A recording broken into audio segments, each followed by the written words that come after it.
Coucou les belles violettes et bienvenue pour la review Way of the Panda Tarot de Kimberly M. Tsan et illustré par Célia Libel, et c'est un tarot qui est auto-édité. Je l'ai depuis tellement longtemps, je me suis dit mais je leur ai jamais présenté ce tarot si cute, si mimi.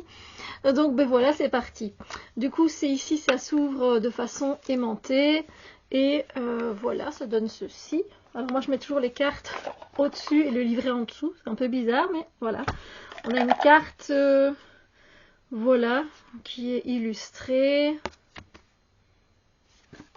Et on a un petit mot. Il était une fois un panda. Tu es you're lovely, tu es chouette, mais d'une façon un peu mignonne, quoi. Tu es sympa et tu es assez. Tes rêves comptent et tu es profondément aimé. Donc c'est super sympa comme mot, n'est-ce pas? Alors on va d'abord s'attarder sur le petit livret. Le coup, c'est un petit livret. Alors. On a la table des manières, j'allais dire, non, la table des matières. On a, voilà, ici, elle explique un petit peu la bienvenue dans le monde des pandas, hein, finalement, et de ce tarot, en fait. Hein, voilà. Qu'est-ce que c'est le tarot? On nous parle des arcanes majeures, mineures, des cartes de cours. Et ensuite, ben voilà, elle dit un peu, si tu commences avec le tarot, ben voilà, suis toujours ton cœur, voilà, il y a plein de choses à faire avec ton tarot ici. Elle nous dit comment utiliser ce petit bouquin. Donc on a le message du panda, on a les attributs qui reflètent l'archétype et les attributs, enfin on a les attributs de lumière, on a les attributs de l'ombre. Voilà, ça va être mis comme ceci. Alors, défaire vos pouvoirs, débloquer vos pouvoirs de panda et le fait de se battre un peu contre les ombres de votre panda. Donc voilà, je vais vous montrer. C'est très très simple. Donc, vous avez ici le fou, vous avez le message du panda, vous avez en version, on va dire, droite, et puis en version inversée. Vous avez compris ce que je voulais dire. Voilà, donc c'est toujours comme ça. Et puis c'est pareil pour les mineurs. Donc voilà, le message du panda, l'attribut de lumière et l'attribut de l'ombre. Voilà, si on peut dire ça un peu comme ça. Ensuite, il y a une carte qui est différente, voilà. Et elle dit qu'on peut l'utiliser un peu différemment comme on veut, comme significateur, pour poser une intention, comme un marque-page aussi, donc voilà. Et puis on a les tirages, donc on a le Kung Fu Panda, le tirage du panda. Le Kung Fu Panda, c'est marrant. Mimi mais féroce, le Celtic Panda, donc avec la croix celtique, donc voilà. C'est bien expliqué, il n'y a pas de souci. Et alors c'est un anglais qui est fluide et facile à comprendre, voilà, au cas où. Un câlin du panda si vous voulez, voilà. Voilà. Et voilà, donc après on rencontre aussi la créateur évidemment, et l'artiste bien sûr aussi. Voilà. Et donc c'est succinct, c'est simple, ça va droit au but, voilà, au niveau des explications. Puis après le jeu ici, c'est mat, voilà, il y a un côté légèrement velouté. Et j'adore parce que les tranches, elles sont vertes en fait, un peu vert kaki comme ça, et c'est rare en fait, donc c'est sympa, j'aime bien. Le dos des cartes, moi je le trouve très beau, très nature, très frais comme ça. Et puis ben, on commence, hein, donc let's go, c'est parti. N'hésitez pas à faire pause si vous le souhaitez. C'est un jeu que j'ai souvent utilisé. Moi je le trouve quand même assez doux, même si les cartes, même s'il y a des cartes qui sont moins douces, voilà, dans le tarot, mais ici, avec l'énergie qu'elle a mis dans son jeu, la douceur l'emporte en fait, et du coup moi j'aime bien l'utiliser. J'aime bien les pandas aussi, il faut savoir que mes 2 premiers nounours, ça date ces vidéos aussi. Je repense à des vidéos que j'ai fait sur la chaîne où je vous ai présenté des nounours et on avait fait des exercices et en intuition, et vous deviez deviner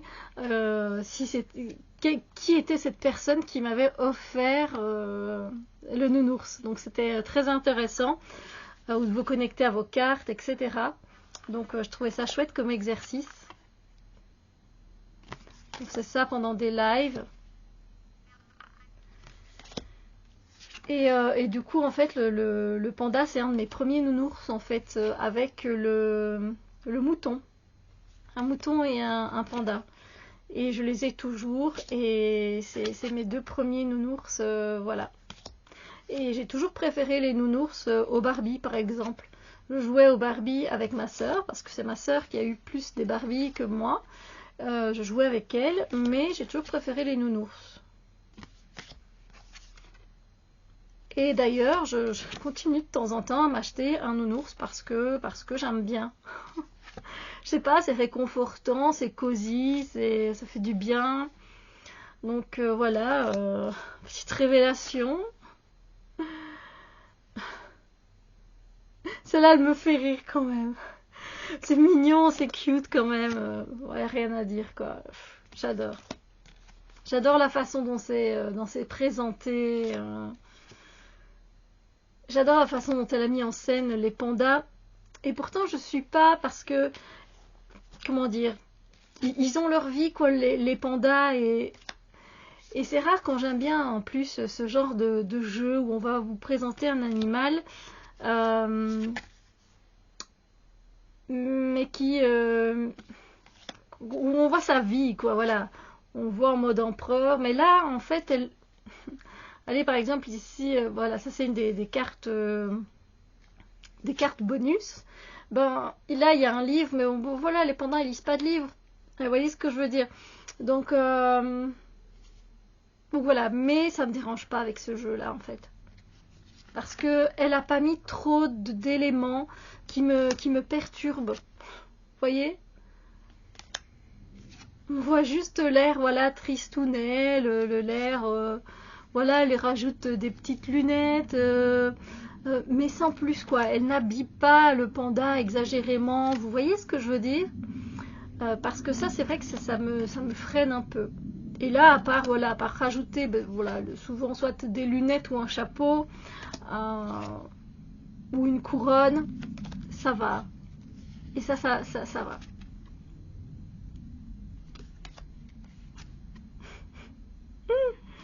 C'est cute. C'est trop mimi, c'est adorable. Voilà, c'est un peu aussi comme le tarot renard, par exemple. Comment envoyer, je remercie encore, j'ai reçu en cadeau. Merci beaucoup. Si tu passes par ici, tu te reconnaîtras. Ben, je trouve que moi, elle me fait rire celle-là, qu'il est bloqué, il ne sait plus sortir. Mais c'est comique. Et c'est pareil, il est bien fait aussi. Il n'est pas trop dans le fait allez, comment dire ça, de mettre en scène un animal qui fait la même chose que les humains. Voilà. Vous voyez ce que je veux dire? Moi, ça, j'aime pas. Et là, dans le tarot renard, c'est pas fait comme ça. Ici, c'est pas fait comme ça non plus. Donc, ça va. Mais c'est choupiné. C'est trop choupiné. Voilà. Mais je ne sais pas, tiens, si vous pouvez vous le procurer sur le Salon des Arcanes. Je pense à cette boutique-là parce que je sais qu'il a beaucoup de tarot. Très intéressant d'ailleurs. Et d'oracle aussi, qui m'intéresse beaucoup. Mais pour le moment, bon, voilà, j'ai d'autres choses en tête. J'ai envie de découvrir d'autres choses. Si vous me suivez, vous savez que les parfums prennent un peu le dessus pour le moment. C'est autre chose, c'est l'univers olfactif. L'univers olfactif m'intéresse, voilà. Mais je n'oublie pas mes jeux, loin de là. Mais c'est vrai que du coup, j'investis moins dans les jeux.